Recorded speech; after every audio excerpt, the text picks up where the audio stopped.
9 কোটি নয় 18 কোটি টাকাতেও মুস্তাফিজ আইপিএল এ দল পেতে পারেন, এমনটাই মনে করছেন তাসকিন আহমেদ। মুস্তাফিজের বর্তমান ফর্ম আর বোলিংয়ে ধারাবাহিকতায় অন্তত এমনটাই মনে হয় তাসকিন আহমেদের। জাতীয় দল কিংবা আইএল ফিজের বাজেমাতে মুগ্ধ তার সতীর্থ তাসকিন নিজে। আরও শুনুন প্রতিবেদনে।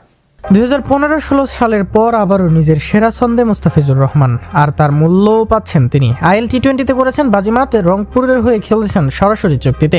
আইএল টি-20তে প্রথমবার খেলতে গিয়ে 8 ম্যাচ খেলে নিয়েছেন 15 উইকেট। রান দেওয়ার বেলাতেও ছিলেন বেশ কৃপণ। ধারাভাষ্যকারদের মুখে লেগেছিল মুস্তাফিজুরের বন্দনা। টুর্নামেন্টের মাঝপথে হয় আইপিএল এর নিলাম, সেখানে 9 কোটি 20 লাখ রুপিতে কাটার মাস্টারকে দলে নিয়েছে কলকাতা নাইট রাইডার্স, বাংলাদেশের টাকায় 12 কোটি টাকারও বেশি। অনেকেই মুস্তাফিজের এমন বড় অঙ্কের অর্থপ্রাপ্তিতে বিস্ময় প্রকাশ করলেও তাসকিনের মত ভিন্ন।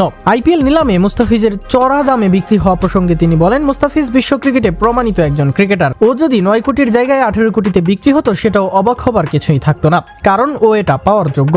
আইপিএলে অনেক ম্যাচ ভালো খেলেছে, আইএল টি-20তে তো দুর্দান্ত খেলেছে, এটা অবাক হওয়ার মতো কিছু না।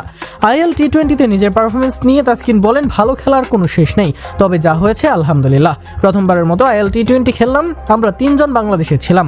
রিশাদ বিগ ব্যাশ খেলছে, মুস্তাফিজ অনেক ভালো করছে, আমিও মোটামুটি ভালো করছি, রিশাদও ভালো করছে। এখন আবার বিপিএল এ খেলা আছে, সামনে বিশ্বকাপ। এই অভিজ্ঞতাগুলো আশা করি বিশ্বকাপে কাজে লাগবে। দেশের বাইরে ফ্রাঞ্চাইজি লিগে খেলাটা কোনো ক্রিকেটারের জন্য অনেক গুরুত্বপূর্ণ, সেটার সপক্ষে নিজের যুক্তি দিয়েছেন তাসকিন। সঙ্গে বিসিবিকেও ধন্যবাদ জানিয়েছেন খেলোয়াড়দের এনওসি দিয়ে সুযোগটা করে দেওয়ার জন্য। তাসকিন বলেন, ভিন্ন ভিন্ন দেশের খেলোয়াড়দের সঙ্গে ড্রেসিং রুম ভাগাভাগি করার থেকে অনেক কিছু শেখার আছে। অনেক ধরনের কোচ থাকে, সবাই সবার অভিজ্ঞতা ভাগাভাগি করে, যেটা নিজের ক্রিকেটের উন্নতিতে অনেক কাজে আসে। বোর্ডকে ধন্যবাদ, তারা আমাদের এনওসি দেওয়া শুরু করেছে, এটা আমাদের দেশের জন্য ভবিষ্যতে অনেক ভালো কিছু হবে আশা করি। অস্ট্রেলিয়ার হোবার্ট হারিকেন্সের হয়ে বিগ ব্যাশে খেলছেন রিশাদ। 7 সমুদ্র পাড়ি দিয়ে সেখানেও নিজের প্রতিভা দেখিয়ে চলেছেন এই লেগ স্পিনার।